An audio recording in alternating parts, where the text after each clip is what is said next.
lettuce.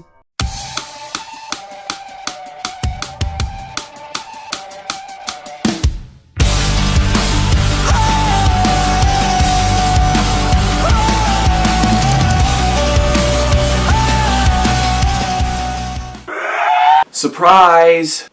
Again. Lettuce. So is this going to become the new norm for Eminem now? Just dropping surprise albums? This is his second album in a row where it wasn't promoted. There was no single before the album even came out. He just straight up dropped it. As if you remember, on August 31st of 2018, he surprised us by dropping Kamikaze. I know I fucked that up somewhere. But anyway, you get what I mean.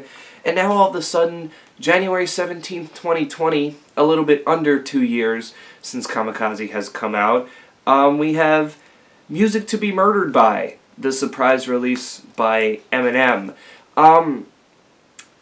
So yeah, this is interesting. Music to Be Murdered By was a big inspiration on the Alfred Hitchcock, I think it was like soundtrack of the same name. And wow, this thing is weird. Where do I start?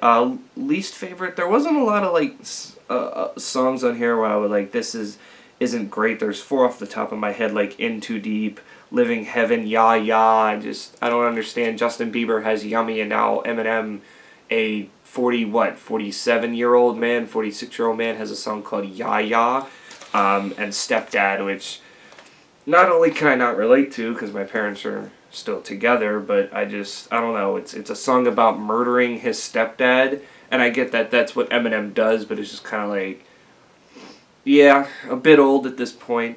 Some tracks that I thought were okay that weren't great, Those Kind of Nights, which features Ed Sheeran. I still like River better. Godzilla, Marsh, which talks about him being a Martian. Never Love Again, Farewell, has a decent track, No Regrets, and the final track, I Will, which, not one of the better finishers, but I mean, you know.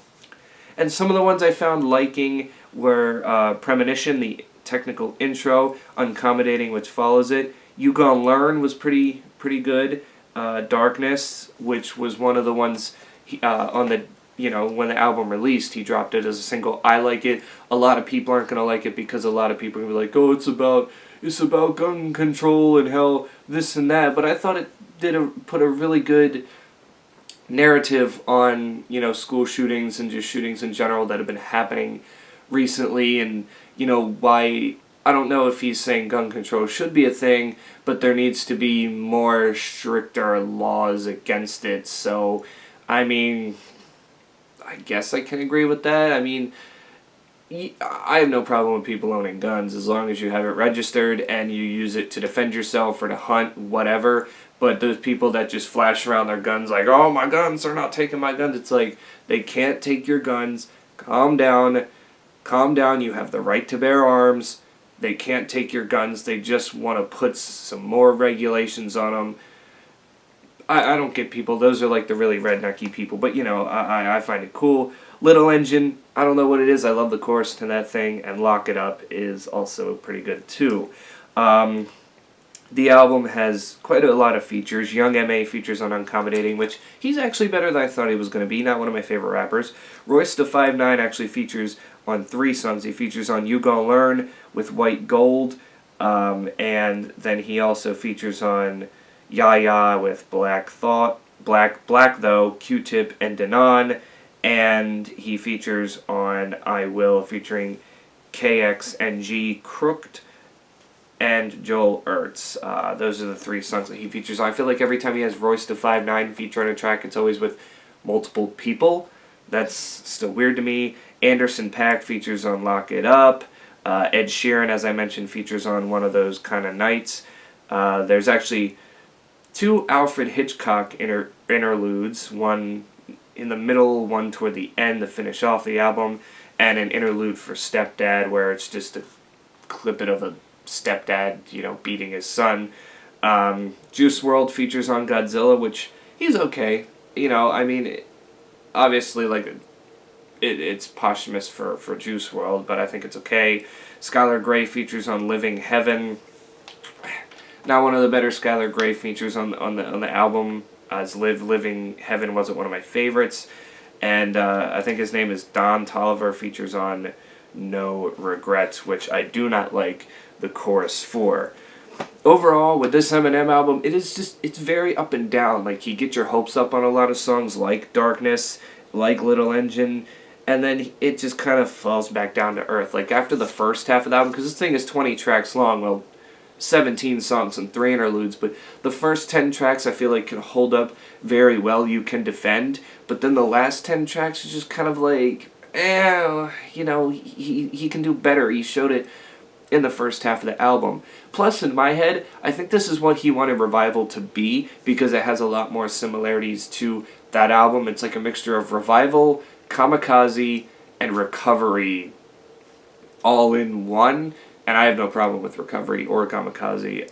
But, I just feel like this is what he wanted Revival to be. It just didn't pan out, I guess.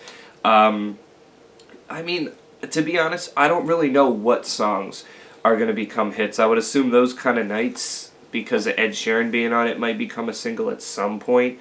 But other than that, none of these songs, other than Darkness, because it was made a single, none of these songs really scream like super hit. But yet again, it is Eminem, so who knows? Because he did drop, I think, 3 singles after Kamikaze came out, 3 or 4. I know Venom, Fall, Lucky You.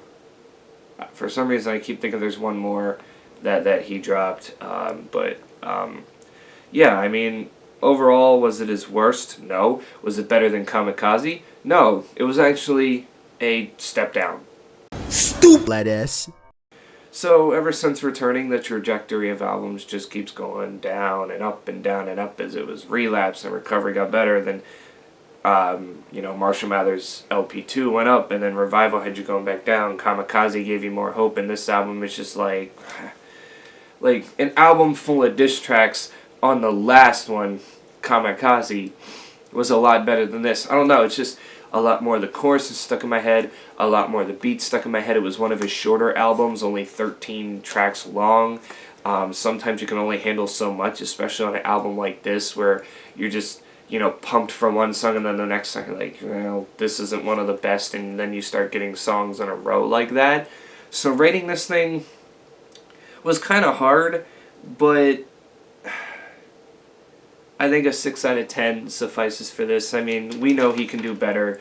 We know it's not his best, and this whole dropping surprise albums is getting really annoying. Like, we kind of figured he would release an album this year. I even made a video of 10 artists and bands that I hope release an album in 2020. And I think I gave this like a 75% chance of Eminem releasing it, and here we are early in the year, already here. I don't know if this will make any best of list unless some of this stuff grows on me or not, but I don't think it'll make a worst of list either. It's just kind of there, and to be honest, kind of disappointing with the way he was, hyping this thing up. Like, my next album is going to be, is going to be good. It's going to be Kamikaze level, and I'm just like, meh.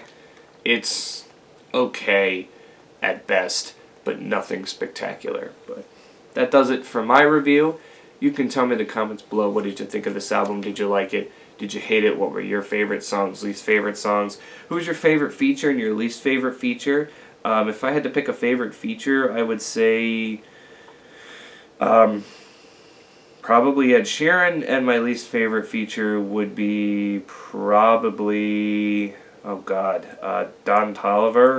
It's between Don Toliver and Skylar Grey. They just weren't that great. But if you haven't subscribed to the channel, go ahead and do that. Click that notification bell, that way you're notified every time I upload. And with me starting to do premieres on pretty much all of my reviews and some of the other special videos, if you hit that notification bell, you will be notified 30 minutes before the premiere is supposed to go live. So I would recommend doing that if you want to see more videos like this in the future. But until then, I will catch you all in the next one.